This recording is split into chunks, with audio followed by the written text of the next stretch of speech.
ગુજરાતમાં વિકાસની ગતિ જ્યારે ધીરે થઈ ગઈ છે ત્યારે ભ્રષ્ટાચારની ગતિ વધી રહી છે અને આ ભ્રષ્ટાચારની ગતિમાં ક્યારેક ને ક્યારેક ગુજરાતના સામાન્ય લોકો એનો ભોગ બનતા હોય છે. કેટલાય લોકો પોતાનો જીવ ગુમાવતા હોય છે તો કેટલાય લોકો પોતાનો પરિવાર ગુમાવતા હોય છે. નમસ્કાર, આપની સાથે હું છું દિવ્યેશ વસાવા. આપ જોઈ રહ્યા છો રેવા ટાઈમ્સ ન્યૂઝ. ગુજરાતના રાજપીપળામાં 12 કરોડના ખર્ચે બનાયેલ બ્રિજ જે માત્ર 1 વર્ષ પણ ટીક્યો નથી ત્યારે એનું સમારકામ કરવા માટે બ્રિજને બંધ કરી દેવાયો છે. કારણ ભ્રષ્ટાચાર. કારણ છે ભ્રષ્ટાચાર, કારણ કે 12 કરોડના ખર્ચે બનાયેલ બ્રિજ માત્ર 1 વર્ષની અંદર જો બંધ પડી જતો હોય અને એ બ્રિજને સમારકામ કરવા માટે ફરીથી 6 કરોડની મંજૂરી મળતી હોય તો એ બ્રિજમાં કેટલો ભ્રષ્ટાચાર થયો હોય એનો અંદાજો લગાવી શકાય છે.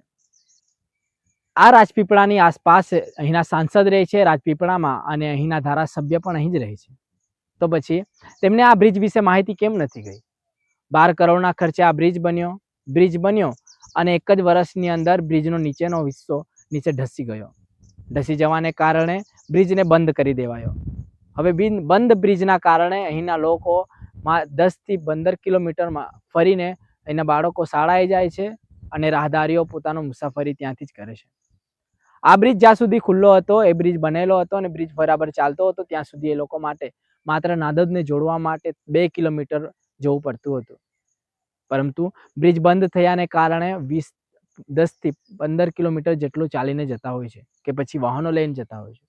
તો પછી 12 કરોડના ખર્ચે બનાવેલ આ બ્રિજ શું ખરેખર સર્વ ખર્ચે બન્યો છે કે પછી એમાં પણ ભ્રષ્ટાચાર થવા જઈ રહ્યો છે કે ભ્રષ્ટાચાર થયો છે એની તો આપણે કહી નથી શકતા, પણ અંદાજિત તો આપણે એટલો લગાવી શકીએ છીએ કે 12 કરોડના ખર્ચે બનાવેલ બ્રિજ જો 1 વર્ષની અંદર જ ધસી જતો હોય તો એમાં ભ્રષ્ટાચાર ચોક્કસપણે થયો છે.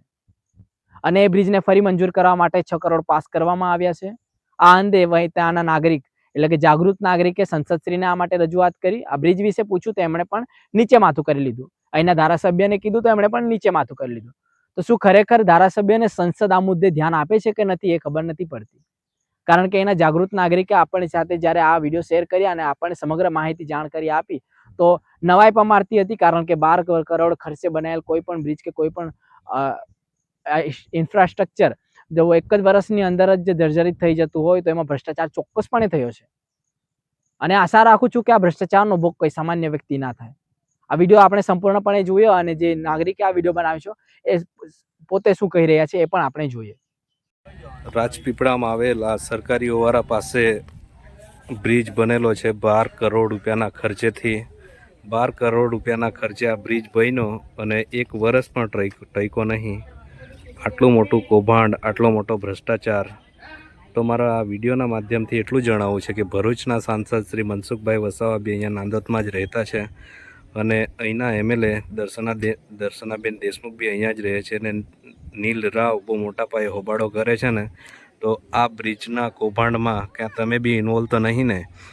તે વખતે દર્શનાબેન દેશમુખ તો નહોતા, તમે હતા ને શબ્દશરણ તડવી જોડે. આ કૌભાંડ તે વખતે થયેલું છે. એટલે હવે આ બ્રિજનું રિપેરિંગ કામ મંજૂર થયેલું છે 6 કરોડ ને 70 લાખ રૂપિયાનું. તો એમાં 1 રૂપિયાનો બી ભ્રષ્ટાચાર થવો જોઈએ નહીં. રહી વાત બીજી, આ બ્રિજ અહીંયાથી બંધ કરી દીધેલો છે. તો તમે આ વિડીયોના માધ્યમથી જોઈ શકો છો આ બ્રિજ હવે બંધ કરી દીધેલો છે. તો આ રસ્તો ઘણા બધા ગામોને જોડે છે અને વિદ્યાર્થીઓને બી ને અહીંયા રોજિંદા જે લોકો કામે આવે છે એ લોકોને બી ઘણી બધી તકલીફ પડે છે. એ લોકો અહીંયાથી શોર્ટકટ જતા હતા તો એ લોકોને 2-3 કિલોમીટરમાં પતી જતું હતું, પણ આ લોકો હવે ફરીને જાય છે, 5-10 કિલોમીટર ફરીને જવું પડે છે. એટલે ટૂંક સમયમાં જેમ બને તેમ આનું બ્રિજનું નવેસરથી કામ કરાવો અને આટલો જે 6 કરોડ 70 લાખ રૂપિયાનો જે આ બ્રિજનો રિપેરિંગનો પાયો ખાલી એટલો 6 કરોડ 70 લાખ રૂપિયાનો જે મંજૂર થયેલો છે એમાં 1 રૂપિયાનો બી ભ્રષ્ટાચાર થવો જોઈએ નહીં. હું પોતે હિતેન્દ્ર વસાવા.